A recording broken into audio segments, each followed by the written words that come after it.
Ótimo, pode seguir que a gente está vendo sua apresentação. Certo. Pessoal, hoje eu vou apresentar uma revisão que tem como título New Insights in the Pathogenesis and Treatment of Normotensial Glaucoma. Foi uma revisão que foi publicada no Journal Current Opinion in Pharmacology em 2013. Bem, a gente sabe que a pressão intraocular ela é o principal fator de risco para o glaucoma e que baixar a pressão intraocular, na maioria dos casos, reduz a progressão da doença. Entretanto, existem alguns questionamentos ainda sobre o glaucoma de pressão normal. Os principais, por que a redução da pressão intraocular ela não interrompe a progressão do glaucoma de pressão normal em todos os pacientes? E por que existe pacientes que apresentam dano glaucomatoso mesmo tendo uma pressão intraocular normal?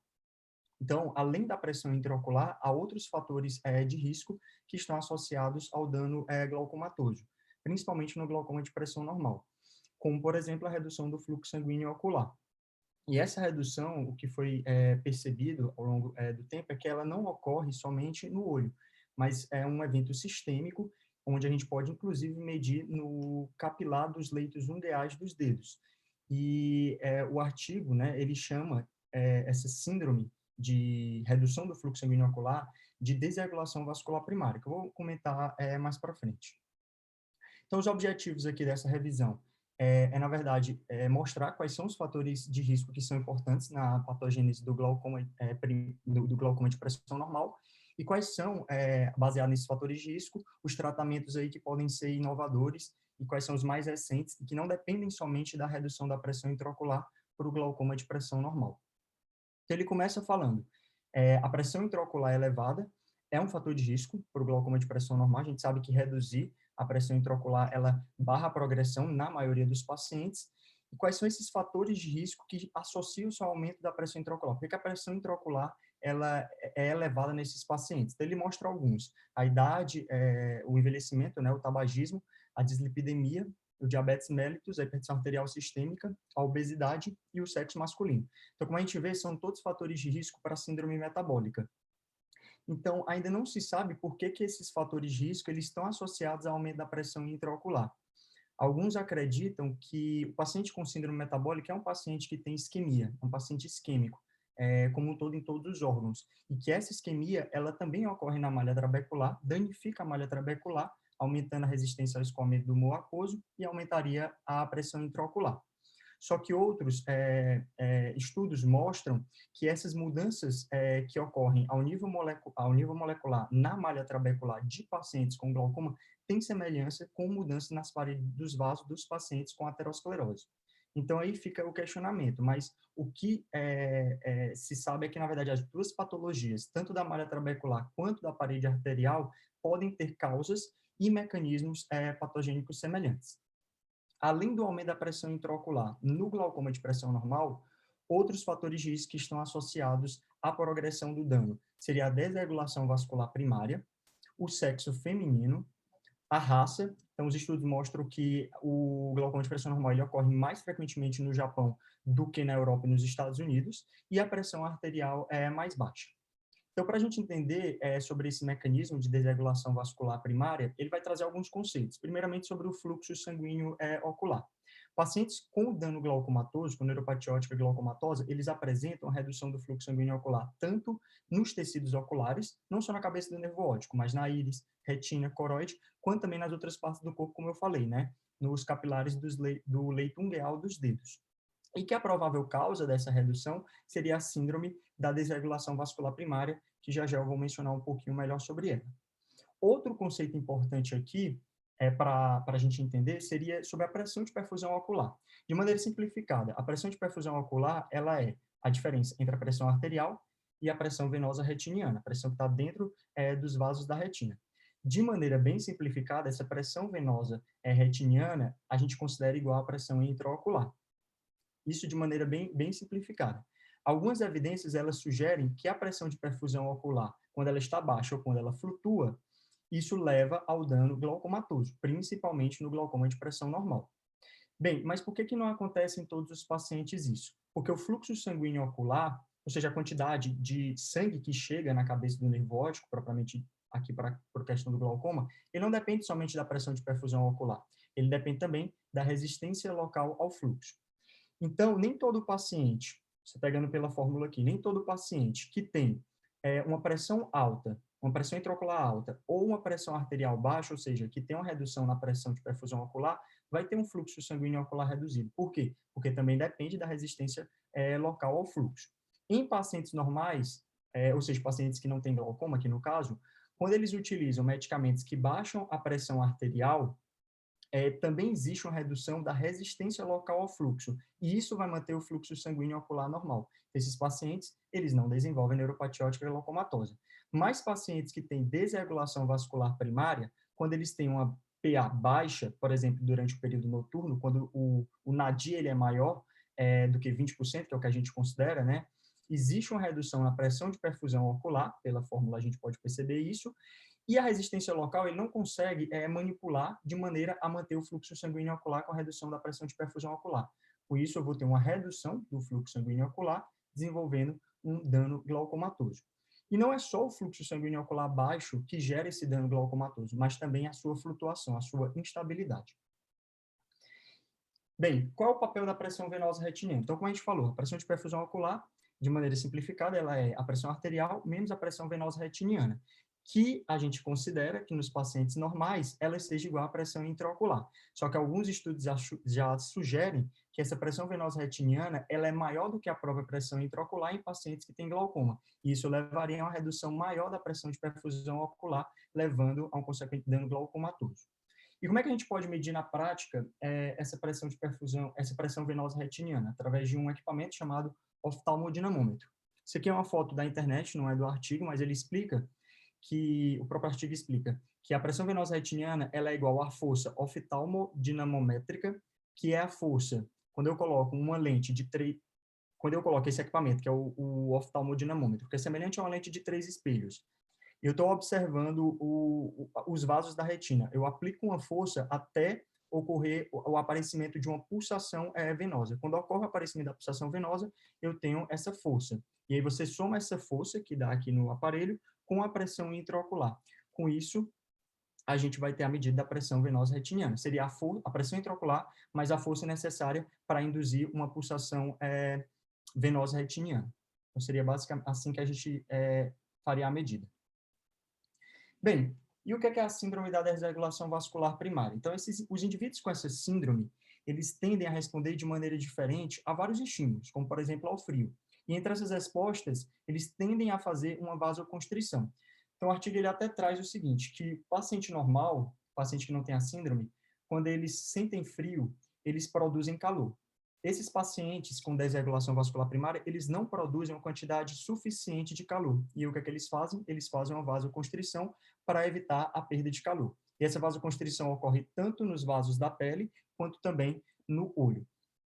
Essa síndrome ela é mais comum em mulheres, é mais comum em japoneses. E em relação à clínica, isso é um resultado de vários trabalhos, na verdade, né, que mostra que esses pacientes, eles apresentam extremidades mais frias, o MC, ele é normal ou baixo, pacientes, eles tendem a ter pouca sensação de sede, melhor percepção de cheiro, tendem a ter uma pressão arterial mais baixa, tendem também a ter enxaqueca, apesar que enxaqueca e síndrome da desregulação vascular primária são duas patologias completamente distintas. Tendem a ter também um maior tempo de sonolência e tendem a ter uma personalidade meticulosa, eles tendem a ser mais cuidadosos, mais perfeccionistas e ser bem mais sucedidos em suas profissões. Além disso, na anatomia dos vasos sanguíneos, esses pacientes eles apresentam paredes mais rígidas e que tendem a ter uma maior contração do que os pacientes normais. Então, nesses pacientes, a desregulação do fluxo sanguíneo ocular leva a uma pressão de perfusão ocular instável, principalmente quando eu tenho uma flutuação da pressão intraocular ou então da pressão arterial, e isso gera um suprimento instável de oxigênio, gerando uma lesão que a gente chama de lesão de reperfusão. Essa lesão de reperfusão, ela vai induzir a produção de radicais livres, com estresse oxidativo, que vai ocorrer principalmente nas mitocôndrias presentes na cabeça do nervo óptico, e isso vai levar ao dano glaucomatoso. Qual seria o papel, então, desse estresse oxidativo? Como eu falei, ele é induzido por uma instabilidade no suprimento de oxigênio, que é o chamado lesão de reperfusão. A lesão de reperfusão, baseando-se aqui na fórmula, ela pode ocorrer em 4 situações. Se eu tiver uma pressão intraocular alta, que exceda a capacidade de autorregulação, se eu tiver uma pressão arterial baixa, que exceda a capacidade de autorregulação, e nesses dois últimos casos aqui, seria o paciente que tem uma autorregulação perturbada, que tem a síndrome da desregulação vascular primária, que mesmo com pressão intraocular normal ou levemente aumentada, se esse indivíduo ele tem uma autorregulação perturbada, ele vai ter uma queda da pressão de perfusão ocular e do fluxo sanguíneo ocular. Ou um paciente que tem uma pressão arterial normal ou levemente diminuída, se o indivíduo também ele sofre dessa autorregulação perturbada. Então, aqui explica aqueles dois primeiros questionamentos. Por que indivíduos que, mesmo que eu reduza a pressão intraocular, eles ainda acabam tendo progressão no dano glaucomatoso? E por que indivíduos com dano glaucomatoso, por que indivíduos com pressão normal, eles têm também dano glaucomatoso? Então, seriam aqueles dois questionamentos iniciais. Bem, as células-alvo do dano do estresse oxidativo são as mitocôndrias que estão presentes na cabeça do nervo óptico. Essa é uma figura do trabalho, que eu tenho uma membrana plasmática, que eu tenho proteínas, que ele chama de complexos, proteínas carreadoras de elétrons. Então, o que é que ele fala? Ele fala o seguinte, que em circunstâncias normais, os elétrons, eles viajam de um complexo para outro, até serem aceitos em pares, para reagir com a molécula de oxigênio e com H+, gerar água, que é importante na síntese do ATP. Só que se a concentração de oxigênio ela reduz, como ocorre na lesão de reperfusão, se eu tenho uma redução ou instabilidade na oferta de oxigênio, como ocorre nesses pacientes com desregulação vascular primária, o que é que acontece? Os elétrons, o fluxo de elétrons, ele fica prejudicado, e os elétrons se concentram aqui nessa região. Quando o oxigênio, a demanda de oxigênio retoma, o oxigênio vem e reage com esse excesso de elétrons, gerando os radicais livres. E esses radicais livres é que vão gerar um dano na mitocôndria, e esse dano na mitocôndria vai resultar em suprimento de energia cada vez menor para a cabeça do nervo óptico, com consequente dano glaucomatoso. E aí existem dois componentes principais aqui sobre o dano da célula em si. Seria a ativação de astrócitos e o dano aos axônios. A ativação de astrócitos, ela pode ocorrer tanto pelo aumento da pressão intraocular, pelo estresse mecânico, que seria um mecanismo mais importante no glaucoma de alta pressão, como também pela produção de endotelina. A endotelina ela é uma substância que é gerada pela própria lesão de reperfusão, pelo suprimento instável de oxigênio. Essa ativação dos astrócitos, ela vai alterar todo o microambiente ali da cabeça do nervo óptico e vai induzir a formação de radicais livres, principalmente de superóxido e peróxido nitrito. Esses radicais, através do fluxo axoplasmático anterógrado e retrógrado, eles são transportados da cabeça do nervo óptico para a camada de células ganglionares e para o corpo geniculado lateral. E aí vai induzir a apoptose do núcleo da célula. E isso leva ao dano glaucomatoso. Além disso, existe também, nesse processo, um upregulation das metaloproteinases.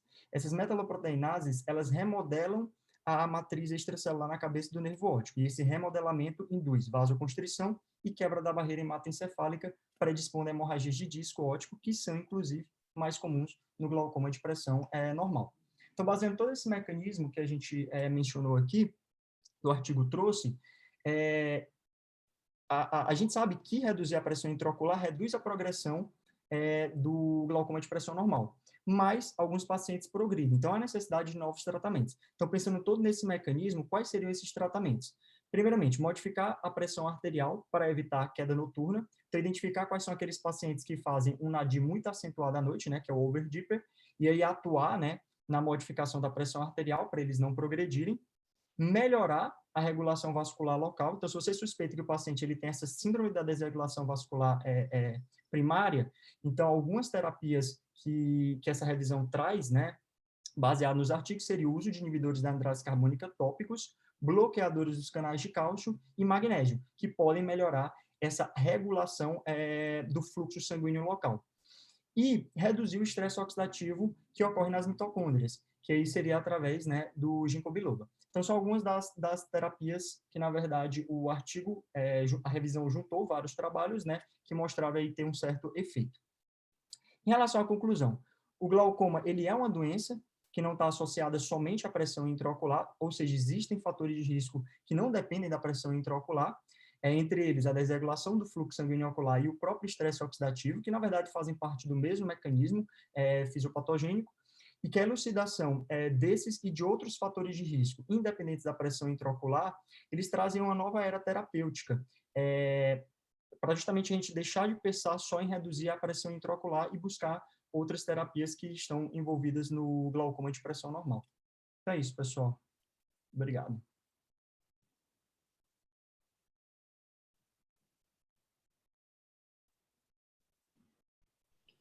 Obrigada, Gilvan. Ótima apresentação. Obrigado. Vamos seguir, então, com o caso clínico. Vou interromper. A Júlia? Sou eu. Hoje sou eu. Acho que eu já consigo compartilhar. É Mirella, né? Isso. Ótimo. Pode compartilhar quando você conseguir.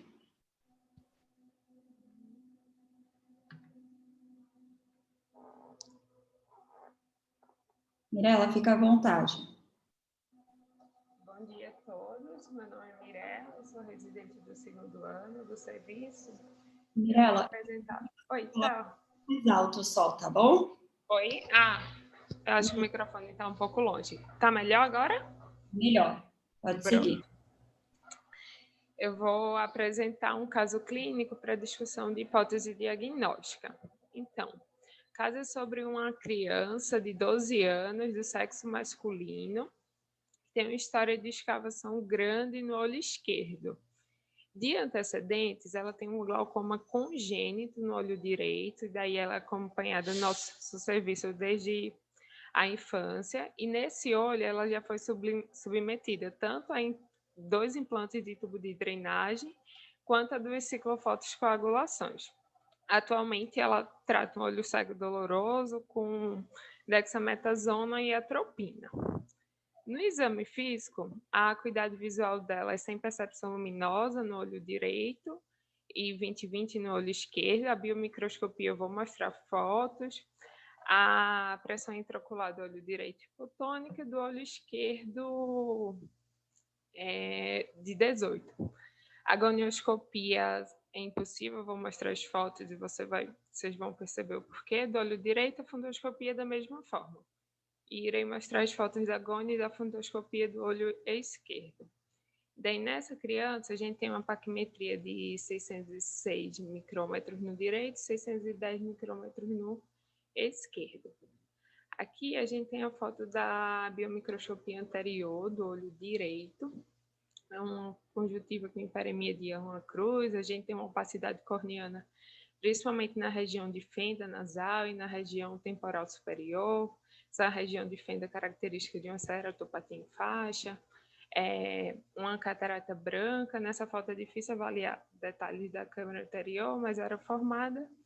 E aqui, temporal superior, dá para ver uma parte do tubo, mas pela opacidade de córnea, é difícil avaliar ele na câmera anterior. Então, a biomicroscopia do olho esquerdo é um olho calmo, uma córnea transparente, uma íris trófica. Aqui a foto da fenda, uma câmera anterior ampla e fáscico, um cristalino transparente. Aqui as fotos da gonioscopia do olho esquerdo, a gente tem um ângulo aberto, superior até banda de cor ciliar, com ligamentos pectinados, temporal até explorão escleral, inferior também aberto até trabeculado pigmentado, e nasal fechado, porque abre até trabeculado anterior apenas. E daí a gente vê diversos ligamentos pectinados, principalmente nos ângulos laterais. Aqui é a foto da fundoscopia dele, ele tem um disco rosa e bem delimitado, escavação 0,6, mas com rima bem preservada em todos os quadrantes, uma camada de fibras nervosas boa, uma mácula sem alterações, vasos também sem alterações e retina aplicada. Uma foto mais de perto do disco óptico, a gente consegue perceber que apenas a escavação um pouco mais aumentada, de 0,6. Então, a gente tem como histórico da pressão intraocular desse olho esquerdo uma pressão mais ou menos limítrofe, mas lembrando do que a paquimetria dele é de 609, e daí em 2017 22, 2018 uma medida de 14, no início de 2019 de 19, mas no final de 2019 de 18, e as últimas medidas todas de 18, do meio de 2020 e desse ano também. A gente tem duas fotos da retinografia dele com mais ou menos 1 ano e meio de diferença, que a gente consegue notar que a escavação mais ou menos mantida, sem outras alterações. Então, vamos para o OCT. O OCT dele, eu vou mostrar um histórico dos exames que a gente tem, que é a partir de 2019. Aqui a gente consegue ver nos gráficos de espessura da camada de fibras nervosas, sugerindo um defeito principalmente temporal superior e temporal. Desculpa te interromper só um pouquinho. Em 2019, a gente já tinha OCT que vinha progressão. Esse OCT não serve para isso, né? Então, a gente tem um OCT bem melhor para fazer avaliação de progressão. Essa é a versão antiga do Optoview, não é nada novo, não, né? Isso, Toda vez a gente briga, porque não é para fazer esse OCT. Você não consegue ver progressão com isso. A gente vê com o que faz trend análise, aí não faz. Nos outros dele, os mais recentes, os dois mais recentes, ele fez com Cirrus. Tá, e daí esses dois, o primeiro ele fez com Optoview mesmo. Mas os mais recentes não é do Optoview, não. E daí a gente tem essa redução limítrofe, principalmente superotemporal e temporal. E desculpa, não tem uma redução. Olha o pico que está desviado para o lado mais... Isso. Isso não é uma redução. A gente não chama isso de redução, necessariamente. A gente chama que pode ser um desvio, a gente não pode afirmar que seja uma redução. Essa discussão, na verdade, que eu quis trazer com esse caso, que, na verdade, a gente vê onde a primeira corcova seria supero nasal, ela está mais desviada para a região temporal, e daí por isso que pode dar essa impressão de redução, aquele head disease. E daí no OCT a avaliação da camada de células ganglionares com parâmetros normais. Em dezembro de 2019, ele já fez um OCT com Cirrus, e daí a gente tem um disco grande, com a área de 2,97, ele leu como escavação de 0,7, e daí, na avaliação do mapa de espessura da camada de fibras nervosas, a gente tem talvez um deslocamento para a região superonasal. E daí talvez? Talvez. Daí tem um deslocamento para a região superonasal. Isso. O que é? Não, o caso a gente pode interromper, não tem problema. A aula a gente interrompe, o caso a gente interrompe, sempre interrompeu. Não, tá bom, mas deixa eu mostrar os exames.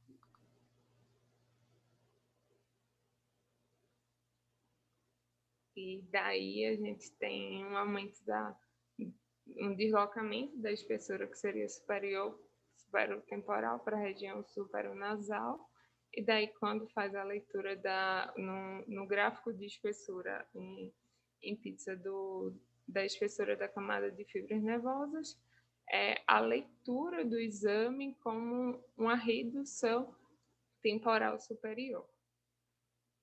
E daí, da espessura macular inteira da retina, a gente tem espessuras dentro dos parâmetros de normalidade. Ele tem um novo OCT de 3 meses atrás, muito semelhante. Daí a gente tem a espessura da camada de fibras nervosas deslocada nasal superior e Quando a gente coloca isso no gráfico de espessura, o programa, o ACT, mostra como uma redução supertemporal. A espessura macular também preservada, com espessura maior nasal, como habitual, e uma média de espessuras normais. Aqui uma comparação, colocando lado a lado o OCT dos ciclos de dezembro de 2019 e de dezembro de 2020. A gente vê esse deslocamento mantido. Eu trouxe esse caso para a gente levantar algumas hipóteses. Ser uma criança olho único, que tem uma escavação grande, não tem alterações patológicas no disco, mas que tem algumas alterações do OCT. A gente acabou comentando anteriormente que esse deslocamento da camada de fibras nervosas, e daí eu queria saber o que é que vocês acham. Eu pedi para trazer esse caso, Augusto, porque ele estava lá no ambulatório como uma hipótese de glaucoma no olho esquerdo também. Ele tem um campo visual alterado, que eu acho que, eu não sei se a Mirella não escaneou, mas ele tem um campo visual alterado como é esperado na criança, e ele já estava no ambulatório com essa pressão limítrofe, com esse OCT, que é claro, de um red disease aí, né, mostrando, mas que eu achei bastante interessante, porque ele tem diferença entre os dois OCTs, o Artivil e o Cirrus, e achei muito interessante também mostrar que o gráfico de azul do Cirrus, ele dá uma segurança para a gente falar que é red disease muito maior do que o Artivil. Inclusive, no Cirrus, você consegue ver dupla corcova, que no Artivil você não consegue ver dupla corcova no traçado de camada de fibras nervosas. Não é um caso complicado mesmo, é um caso simples, mas é um caso que eu acho que serve de alerta, por isso que eu pedi para a Mirella trazer, para ela poder mostrar para vocês esse caso de red disease, de um paciente que tem a pressão limítrofe, que 22 para criança, mesmo com uma paquimetria alta, não é muito grande, não é muito baixo, né? Então, eu achei que seria interessante, e com o campo visual bastante alterado, que não quer dizer nada para a criança, porque com 12 anos tem uma dificuldade muito grande de fazer campo visual. Então, por isso que eu coloquei, assim, para mostrar, porque para a gente pode parecer óbvio, mas tem pessoas que ainda têm dificuldade quando vê um gráfico azul desse, com uma suspeita, ou parece um Reut aqui, temporal superior, algumas pessoas podem ficar inseguras, e eu achei que era um caso que valia a pena apresentar. Foi por isso. Sérgio, eu posso fazer um comentário?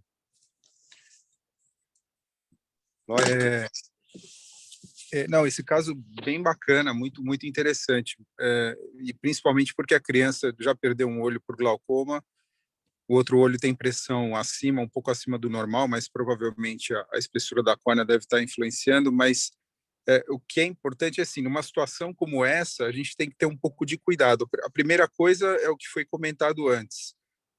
Se possível, já que a gente quer usar uma tecnologia melhor, como que é o OCT, ter consistência na hora de fazer. A gente tem que tentar sempre fazer na mesma máquina, né? Mas, além disso, se você vê essa imagem que ela deixou aí, mesmo utilizando a mesma máquina, e eu acho que o melhor algoritmo do momento ainda é o dos Cirrus para avaliar a progressão, você vê que no mapa de espessura você tem pequenas variações. Veja o exame de 2019 e o exame de 2020. Eles não são, as imagens não são exatamente iguais, né? Você tem pequenas variações na aparência, né?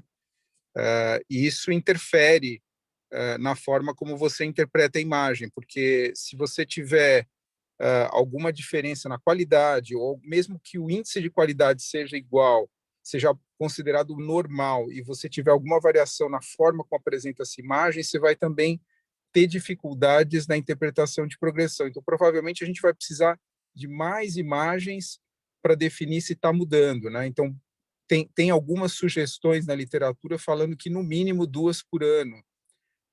Mas é importante a gente ter essa consciência, esse lado crítico na interpretação de mudanças no OCT, porque realmente é difícil, né? Mesmo um paciente estável tem pequenas variações nas medidas e às vezes a máquina em algum momento acaba classificando como anormal.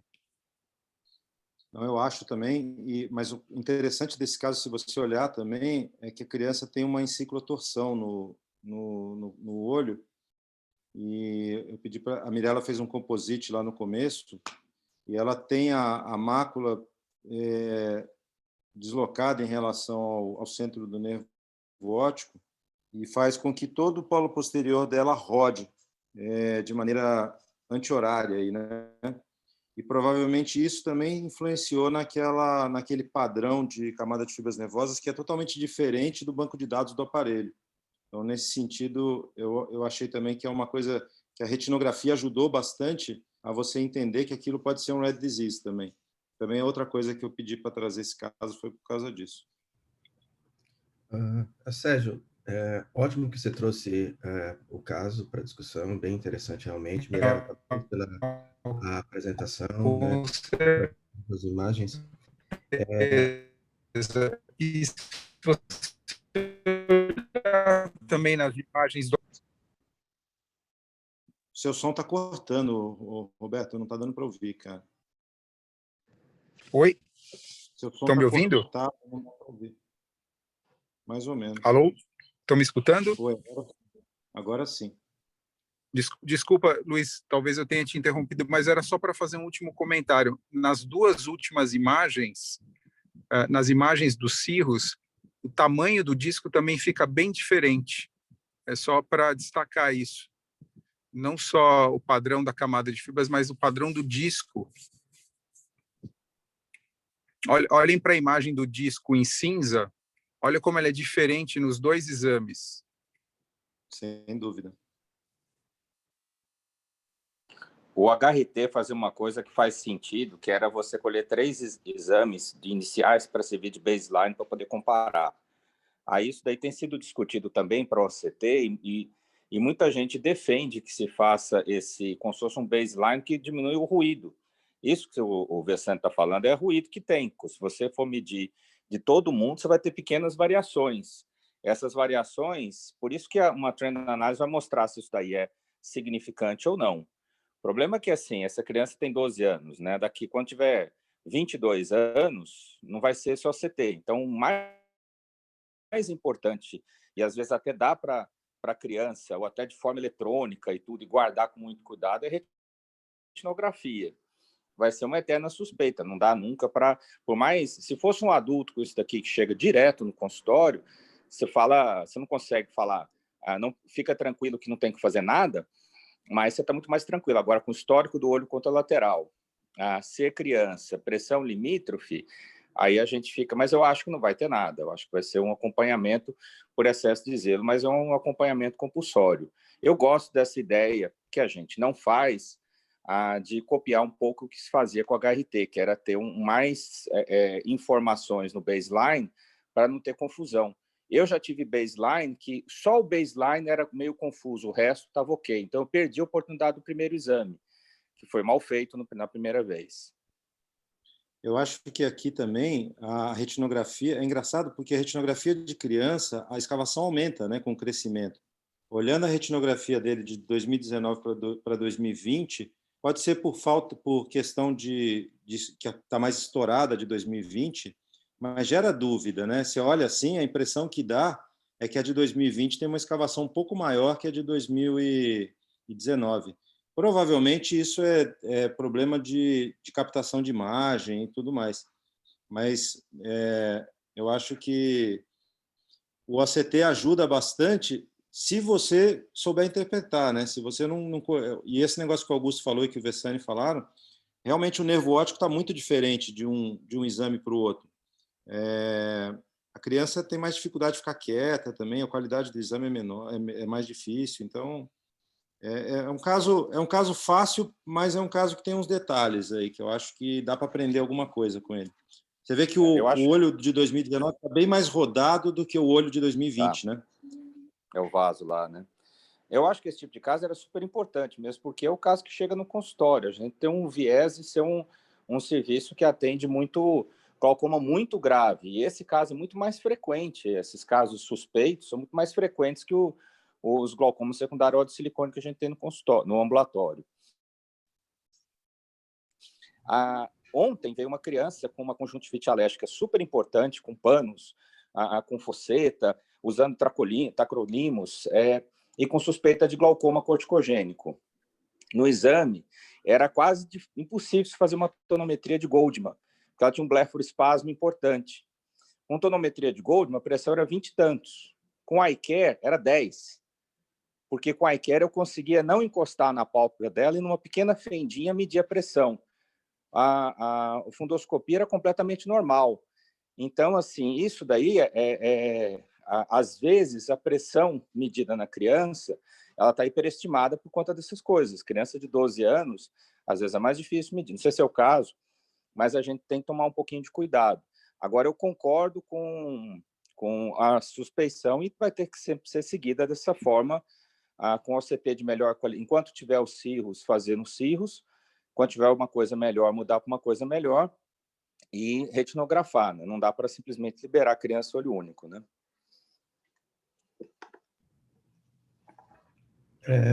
Bom, Sérgio, obrigado por ter trazido o caso. Mirela, ótima apresentação. Só queria comentar algumas coisas aqui.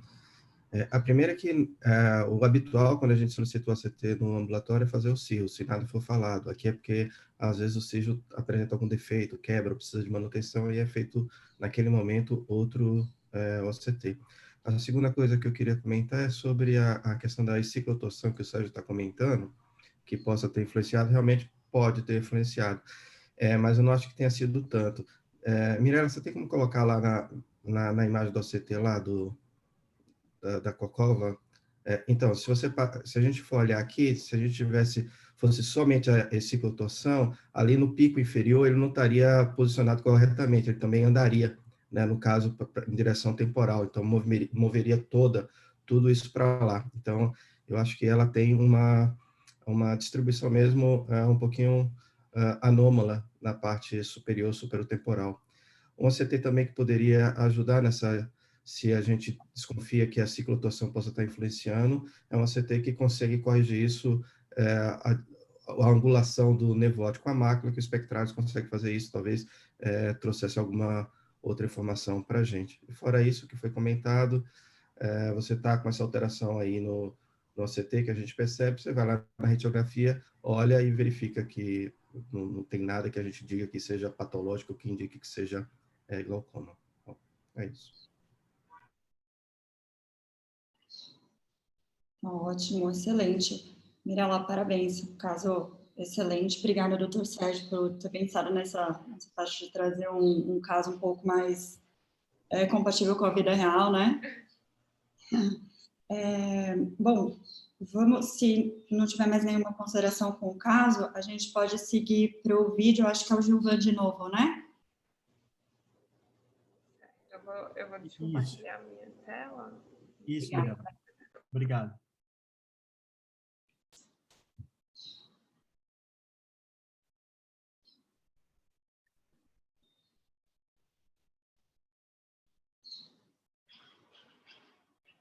Oi, pessoal. Novamente, hoje eu vou apresentar o vídeo, falar sobre a história do paciente masculino, 86 anos, olho único. Ele tinha tido um DR inoperável no lado direito, chegou em funil, era SPL. Em relação ao olho que eu operei, qual a história desse olho, na verdade? Uma história longa. Ele fez uma facoemulsificação com implante de lente em 2009, evoluiu com a bolhosa do pseudofácico. Dessa bolhosa ele foi para um TX penetrante, né? Perdeu aquele time, né? Como a doutora Aline tinha falado, em 2012. Desenvolveu um glaucoma secundário, fez uma trabeculectomia na região superior em 2015, que veio a ter uma falência. Com essa falência, descontrole pressórico, falência do botão, do TX penetrante. Foi para um agulhamento em julho de 2020, o agulhamento faliu, e aí resolveram programar uma cirurgia combinada, um DISEC, com a colocação de um tubo de Barrett na região temporal superior, que foi feito no final de novembro, comecinho de dezembro, aí de 2020. No exame oftalmológico desse lado, ele era movimento de mão, olho único, né? Paciente bem grave. Tinha uma hiperemia conjuntival de uma cruz, como a gente vai ver no vídeo, né? Vascularização límbica 360 graus. O botão do TX era completamente opaco, demasiado. Uma câmara anterior desorganizada e rasa, com sinéquias anteriores. Uma íris atrófica, tinha iridectomia da TREC, já era um olho bastante submetido a uma série de cirurgias. A lente era centrada, a TREC ela estava superior, fibrosada. O fundo de olho era impossível, mas tinha uma descrição antes de todo esse processo, né, de perda do botão, como total, mas o ultrassom tinha uma retina aplicada e como ele era o olho único, a gente resolveu investir nesse olho. O vídeo, acho que é aqui, não, é aqui. Tá, pessoal, eu vou apresentar a parte do tubo, né? Então, eu cortei a parte do transplante. Tá, então, aqui a ceratopexia com CD60. Importante nesses casos com transplante, de sempre fazer a ceratopexia na córnea receptora do paciente.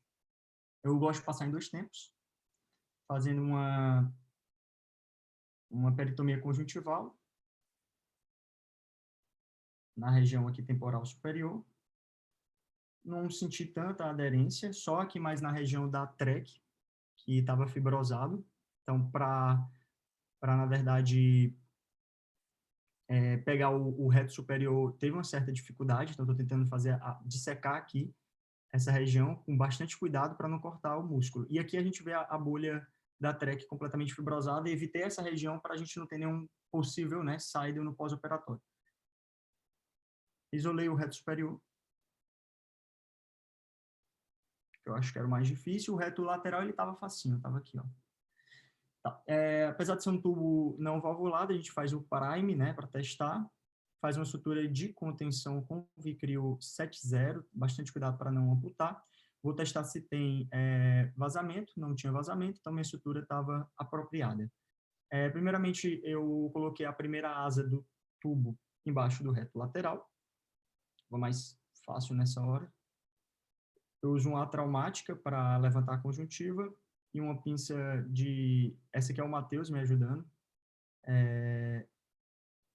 Tá usando uma 0.3 aqui para pegar o prato e empurrar aqui para baixo do reto superior.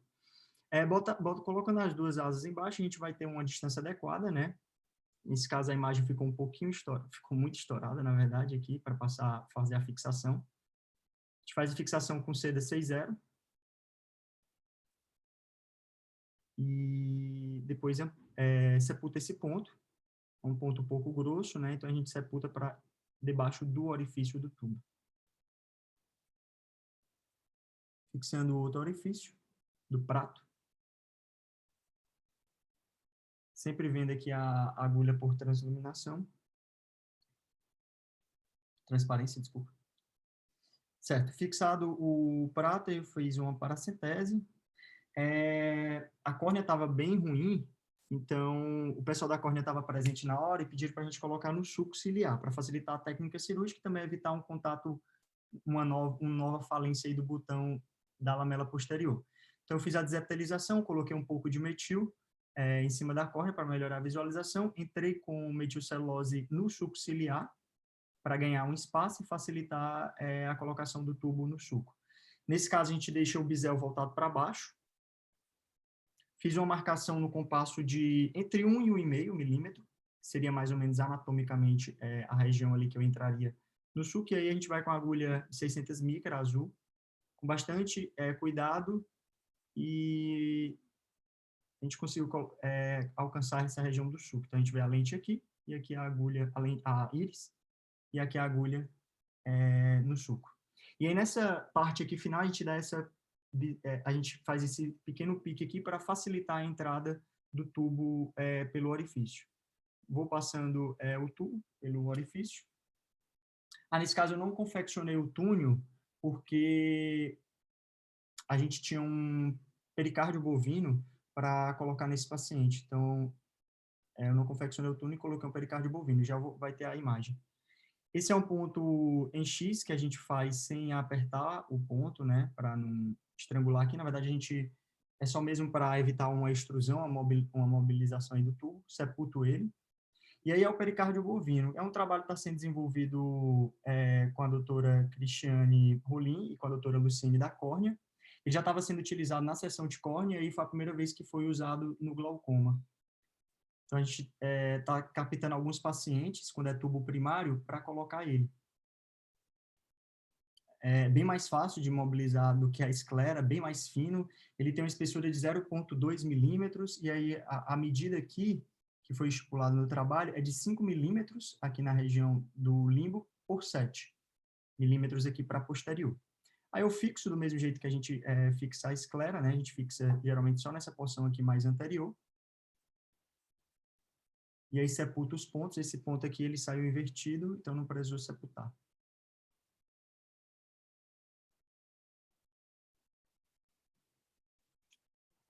Esse outro eu tive que sepultar.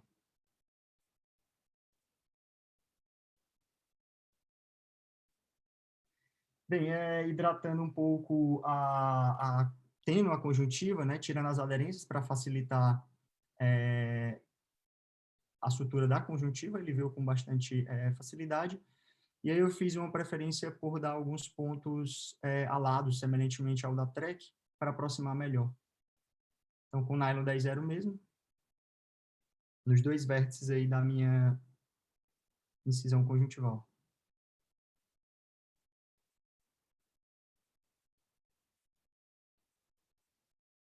Vê que o pericárdio, como ele é bem mais fino, ele facilita nessa hora a gente fechar a conjuntiva. E no pós-operatório, ele fica bem mais anatômico do que a esclera. Eu vou mostrar mais à frente as fotos.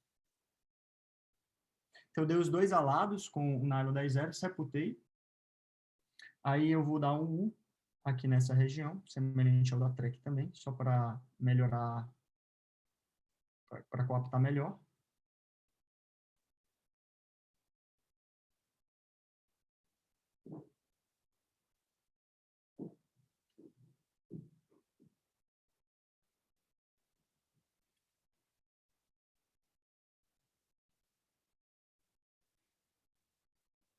E aí, depois eu vou fechar com o Vicryl 70, essas incisões radiais.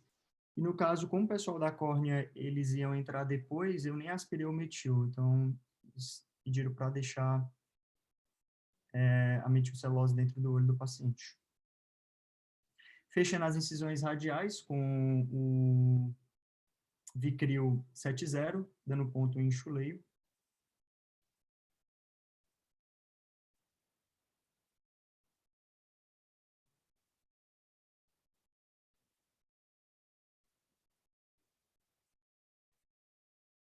Acelerar um pouquinho aqui. Não é tão importante. Fechando essa outra parte aqui com também pontos em enxuleio.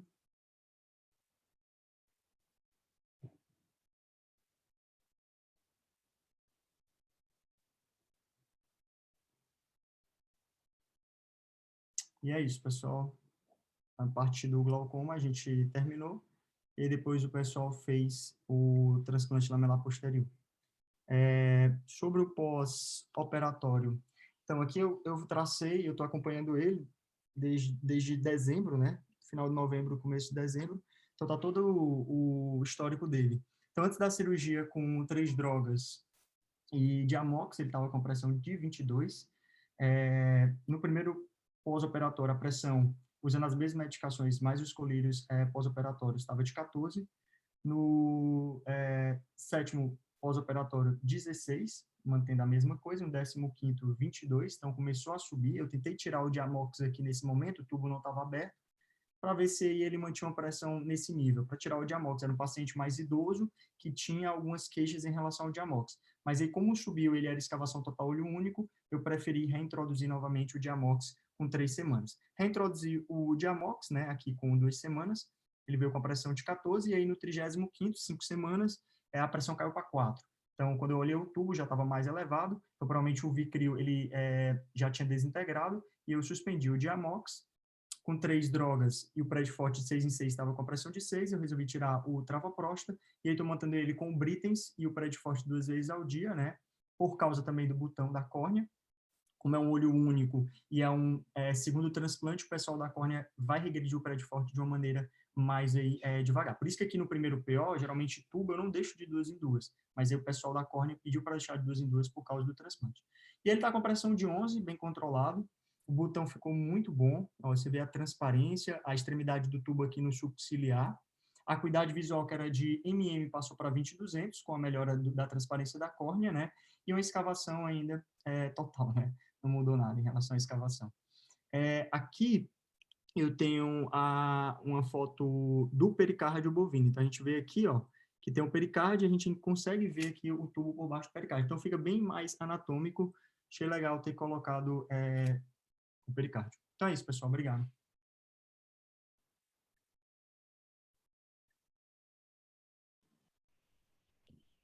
Ótimo vídeo, Gilvan. Se alguém quiser fazer alguma consideração sobre o vídeo, até sobre o caso anterior, fica à vontade. Gilvan, parabéns pelo vídeo. Realmente, colocar o tubo na câmara posterior é uma boa opção, né? Quando o paciente é pseudofásico e você tem condições para isso, especialmente naqueles casos que você tem uma sinéquia anterior periférica, né?